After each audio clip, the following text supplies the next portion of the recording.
So this is our presentation about response adaptive randomization design in clinical trials. Here's a brief outline. We'll go through an introduction, what is response adaptive randomization and why is it used, implementation and considerations to be made, some pros and cons of the method, a case study, which will be detailed in the second presentation, which is an overview of the SHINE trial and Goldilocks design, and also a summary. So what is response adaptive randomization? It is a randomization method used in clinical trials that uses observed response data from previous patients in order to affect treatment allocation probabilities. It creates an algorithm which takes into consideration covariates for balancing and involves interim analyses which alter probabilities of future allocation. This is why it is a type of adaptive design, because it is constantly adapting to the data that is coming in. In the case of response adaptive randomization, it is mainly taking into consideration the response of previous patients. This is in contrast to a completely randomized trial where outcomes have no effect on treatment assignment. An example on where this might be used would be in an oncology clinical trial for cancer. They generally have binary response outcomes detailed by no response or a negative outcome, which would be a progressive disease or a stable disease, or a positive response, which would be a partial remission or complete remission based on certain criteria detailed in the protocol and statistical analysis plan. These trials often contain many treatment arms, which can include different dosing schedules.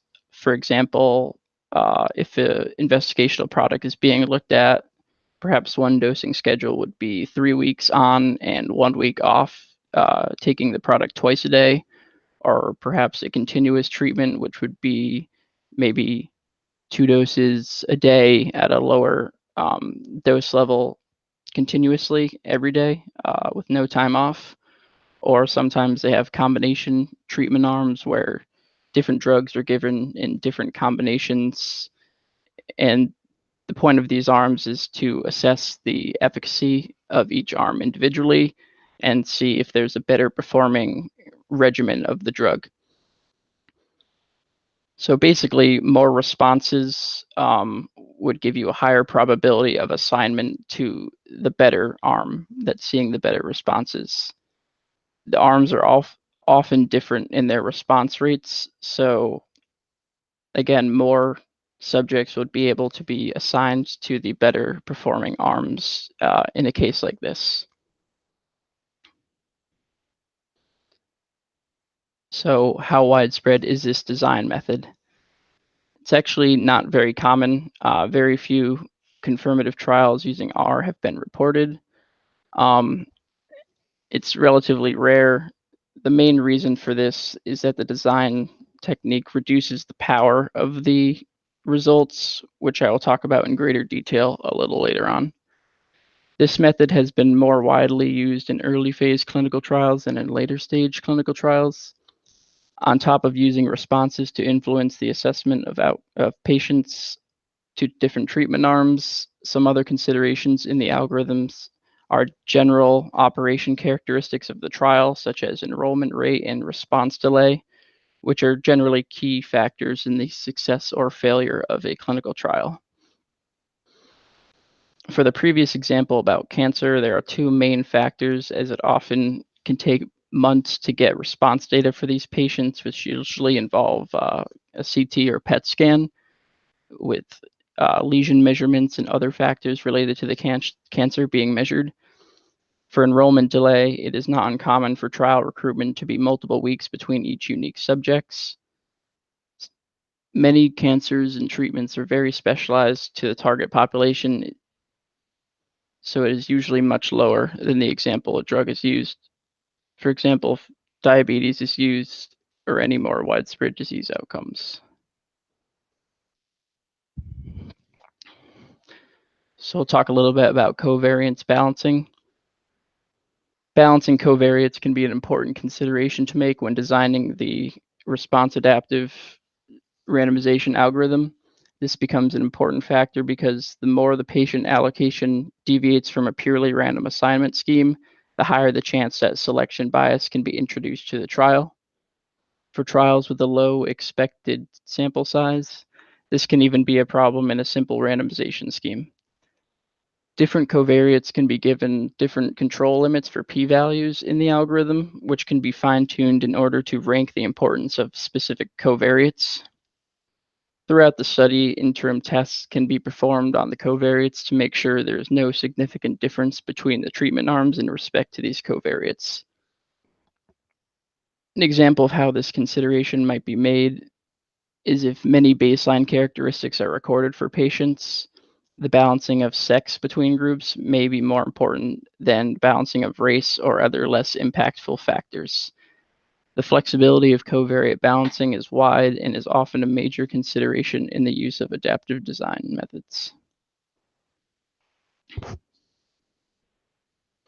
So here are 4 major considerations of response adaptive designs. The first consideration is the actual design is type 1 error control. This involves determination of stopping boundaries. For example, how many responses or failures must be seen for the trial to be stopped and the outcome to be determined a success or failure. This is an important consideration and is generally outlined in the protocol and statistical analysis plan of the trial. The second consideration is often type 2 error control, which is arguably the biggest consideration in a trial using a response adaptive randomization scheme. This involves simulating outcomes and modeling the estimated number of subjects needed for the trial. Power is a huge factor, which I will go more into detail later.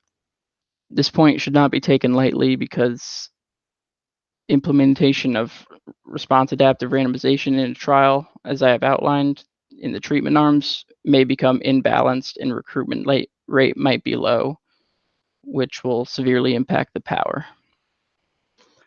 The third step is clinical trial monitoring adaptations, which involves conditional power calculations and interim adaptations. One of the nice aspects of a adaptive design method is that the data is constantly being evaluated based on the performance of patients and the probabilities of allocation to different groups, and the algorithms are constantly being adjusted and updated based on current data.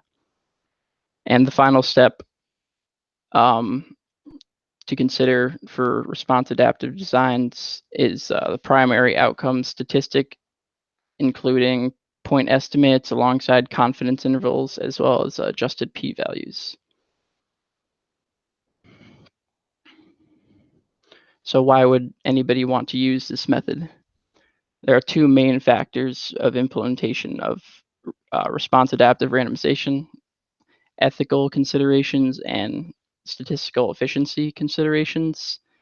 I'll explain in the next few slides. These are the main factors in consideration when attempting to implement this design, and it's a highly debated aspect of these designs.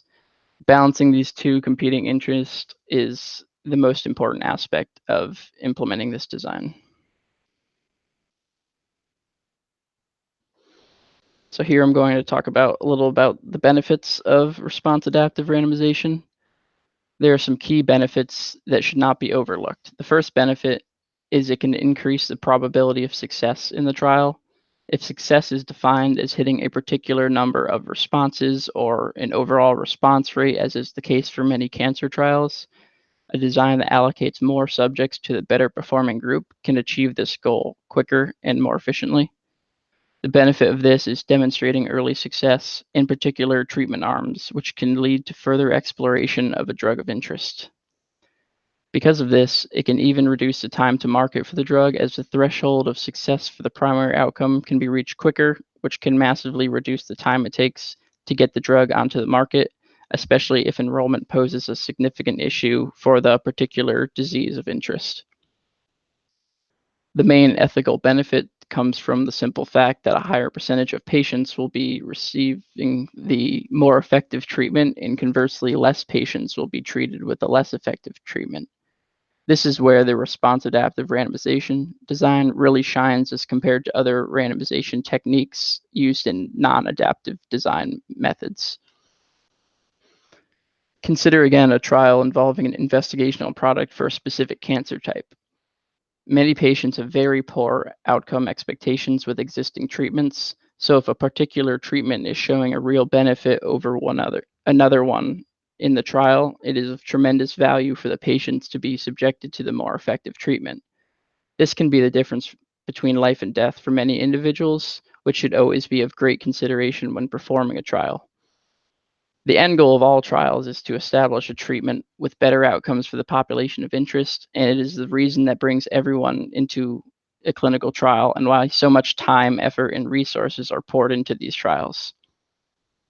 Helping individuals with the health issues they face is of great importance, and withholding these treatments can be ethically dubious.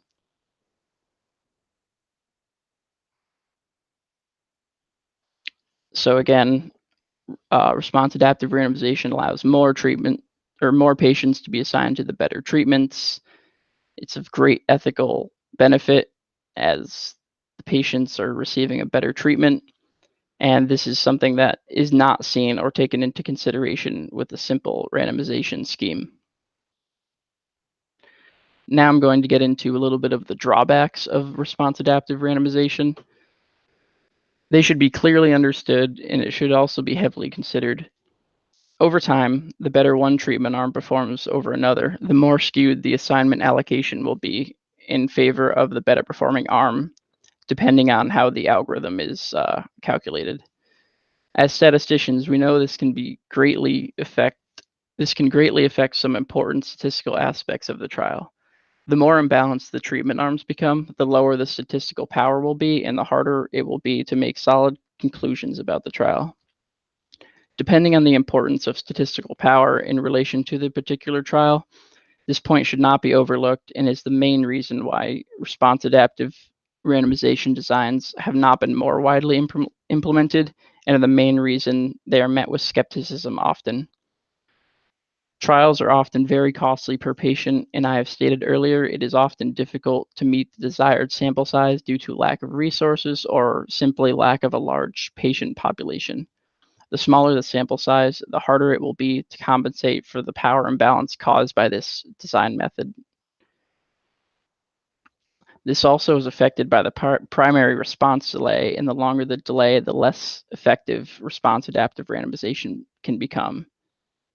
So again, for example, in a cancer trial, it often takes months to see a response because the drug has to be given, baseline measurements have to be made, and then weeks or months later, they have to create more measurements and compare them in order to see the true primary response of the individual's cancer.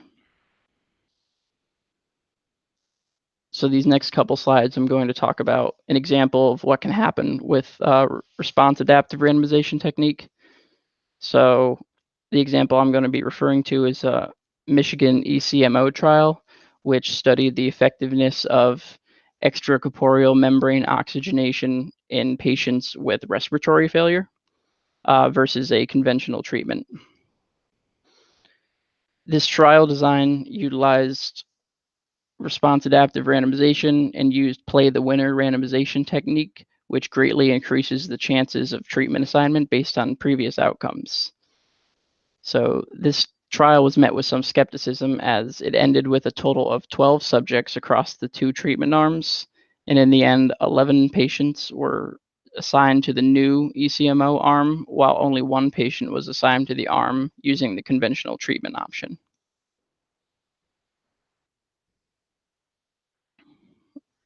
So continuing on that, all 11 patients in the ECMO arm survived, while the one patient in the other arm died.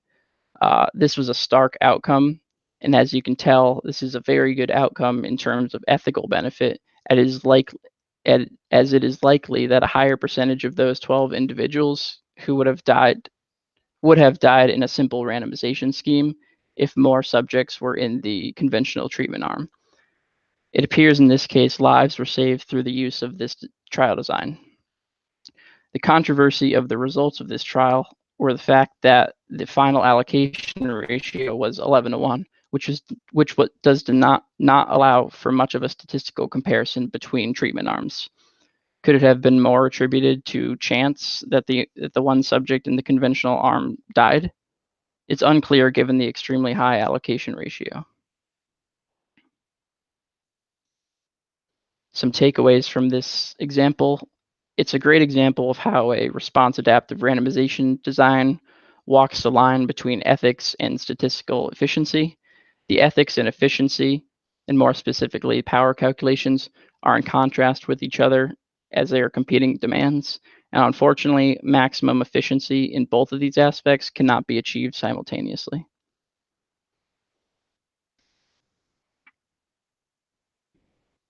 So below is a figure that will explain about balancing the efficiency of the statistics versus the ethics. This figure displays how power changes over time with a fixed sample size in the allocation ratio of treatment A to treatment B increases. In detecting a difference at significant level of 0.05 with the observed binary success probability of 0.32 for treatment arm A and 0.25 for treatment arm B, the power changes quite significantly. As you would expect, the maximum power of around 83% occurs at the treatment allocation of 1:1. As the treatment allocation ratio deviates from the 1, a loss of power is observed. We can see that as a ratio of 3:1, the power lowers to 70%, which is a 13% drop from the peak achievable power in the sample size.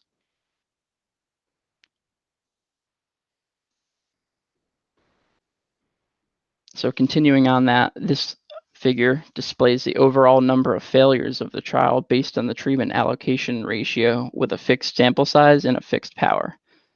As you can see by the gray line, if you want to achieve the same power as a 1:1 allocation ratio with a sample size of 1400, a larger number of subjects must be added in order to compensate for the difference in allocation ratio, meaning more subjects will actually fail the treatment as opposed to if the allocation ratio was 1:1. The dotted line is conditional on a fixed sample size.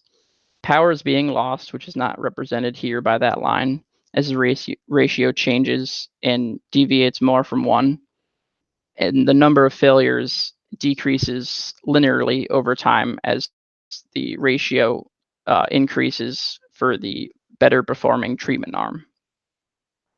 So these two figures do a really good job, I think, of displaying the trouble between the ethical and statistical considerations very well.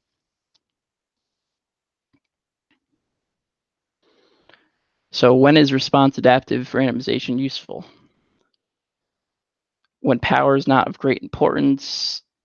Given the drawbacks, there are still reasons for the response adaptive randomization design to be explored and implemented. For example, in early demonstration of efficacy, power may not be as big of a consideration as it is in the later stages of a trial. If population enrollment is not going to be an issue and the resources are available to enroll many subjects, response adaptive randomization could be a useful design. When positive patient outcomes are the most important in cases of life and death, response adaptive randomization can make a lot of sense as well. On top of this, if there's an expected difference in treatment, if the expected difference in treatment response is larger between the treatment arms, less patients will be needed in order to demonstrate a difference in the effect of the treatment. So in summary, response adaptive randomization is a highly debated trial design because of the hard to balance ethical and statistical efficiency trade-offs that often need to be made. This is the main reason this design is not more common throughout clinical trials performed currently. It is an interesting alternative to simple randomization methods that are commonly used in clinical trials. Despite the obvious challenges of response adaptive randomization, new methods are being posed and devised constantly, and it has seen many success throughout its applications. And here are some references. Thank you.